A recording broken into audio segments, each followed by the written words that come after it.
aku, Saiful bin Johan. Hobi aku membaca. Aku juga suka menonton rancangan yang melibatkan masa hadapan.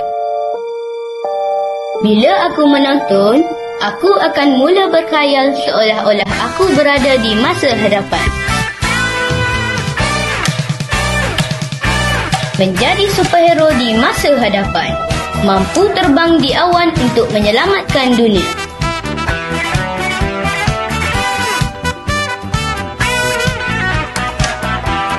Ful, apa benda yang kau berangan tu?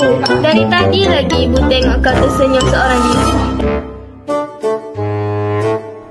Yelah Saiful, ayah tengok kau tersenyum dari tadi. Dah jadi superhero ke hari ni? Cuba cerita, apa yang berlaku kat sekolah? Hari ni masa kelas Cikgu Ayu, dia ajar pasal penggambaraan masa hadapan. Cikgu Ayu cakap pada zaman dahulu, memang manusia cuba menjelajah masa hadapan. Lepas tu kelas Cikgu Osman. Cikgu Osman ajar macam mana nak baiki jam randik. Cikgu Osman kata jam randik tu jam lama zaman dahulu. Kalau boleh baiki jam ni, kita boleh mengembara ke masa hadapan. Dah lama Cikgu Osman baiki jam tu, tapi tak berjaya. Tadi, Cikgu Osman suruh adik tengokkan jam tu dah letak kat mamal sains. Adik cuba baiki, tapi tak boleh. Lama-lama, adik jadi mengantuk kerana jam ni agak susah nak baiki. Akhirnya, adik tertidur kat makmal. Cikgu tak marah ke tidur kat makmal? Patutlah nampak muka mengantuk je ni. Ya, adik mengantuk. Nak sambung tidur sekejap ni. Baru nak bersembang dia dah nak tidur. Apalah, biarlah dia tidur.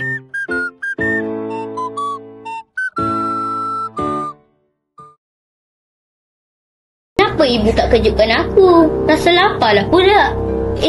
Kenapa badan aku jadi besar? Tapi macam okey je. Lah, aku dah dewasa sekarang. Kalau macam tu, aku kena tukar baju.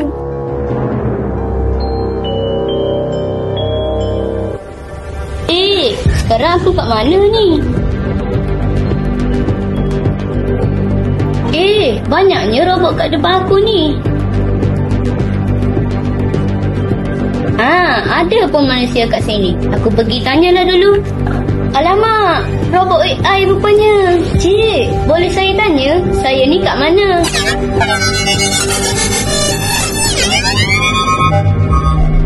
Habislah aku. Macam mana aku nak balik ni? Kiri kanan semuanya robot.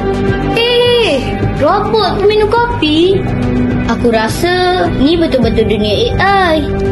Aku kena cari jalan untuk pulang ke rumah. Ibu aku mesti cari aku ni. Aku tengok budak-budak ni tak tahulah manusia ke, robot ke, AI ke.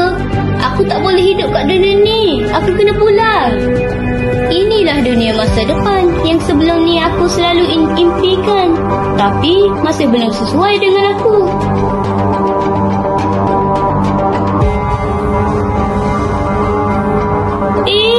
Kereta Malaysia pun ada boleh terbang.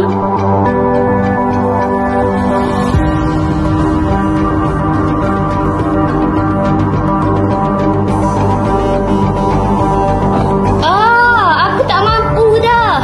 Ibu, ayah, adik nak balik. Adik tak nak tinggal kat sini. Adik rindu ibu dan ayah. Kat sini bukan dunia adik.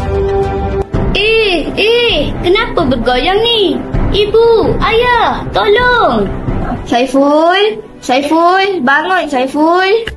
Saiful, ayah nak pergi ke kedai ni. Nak ikut tak? Aku bermimpi rupanya. Walau impian aku sebelum ni nak ke masa hadapan, tetapi nampak gayanya aku masih belum mampu kerana cabaran yang amat tinggi. Yang pasti, kita perlu bersedia untuk ke masa hadapan. Masa ni Saiful. Ganti je.